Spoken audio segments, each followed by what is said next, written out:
بچہ بچہ کر رہا ہے. سینکڑوں یوتھ آرگنائزیشن ہے، نوجوانوں کی تنظیمیں، اور ان میں سے ایک فعال تنظیم کراچی نارتھ ٹرسٹ کے نام سے کام کری، سمر عباس کی سربراہی میں. نارتھ کراچی میں یہ جو ایک میلہ آپ کو نظر آ رہا ہے، یہ افطار میلہ ہے. یہ وہ جذبہ ہے جس نے پاکستان بنایا تھا. یہی وہ جذبہ ہے جو پاکستان بچائے گا اور پھر پاکستان کو تعمیر و ترقی کے راستے پر ڈالے گا. کیونکہ انہیں معلوم ہے کہ کراچی چلتا ہے تو پاکستان چلتا ہے. یہ کراچی کو بچانے، کراچی کو اپنانے اور کراچی کو بنانے کے لیے میدان عمل میں آ گئے ہیں سمر عباس اور کراچی نارتھ ٹرسٹ.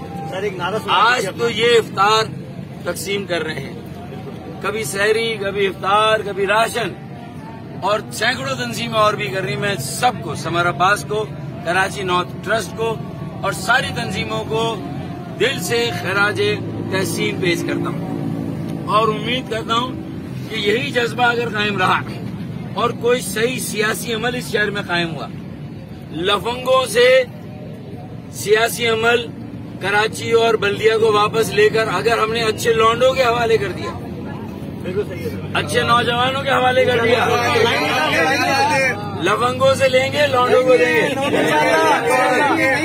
اچھے پڑھے لکھے لڑکوں کو دیں گے، تو مجھے یقین ہے کہ آج افطار تقسیم ہو رہا ہے، چند سالوں میں انشاءاللہ روزگار تقسیم ہوگا. یہیں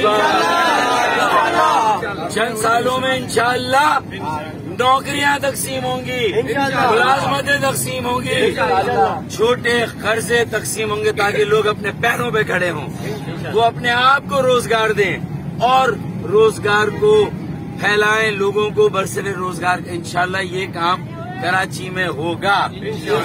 اور یہ جو آج اتنے روزے کی حالت میں جس طرح جواب دیا، ابھی انہوں نے پوری طرح سے افطار نہیں کیا لیکن آپ دیکھیں کیسی آواز نکل رہی ہے. تو میں آج اپنا شعر بدل دوں گا.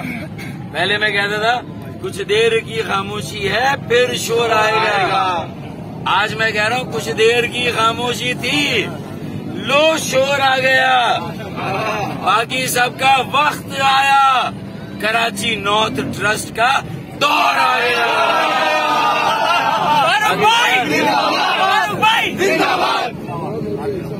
بڑی محنت کرنی پڑتی ہے.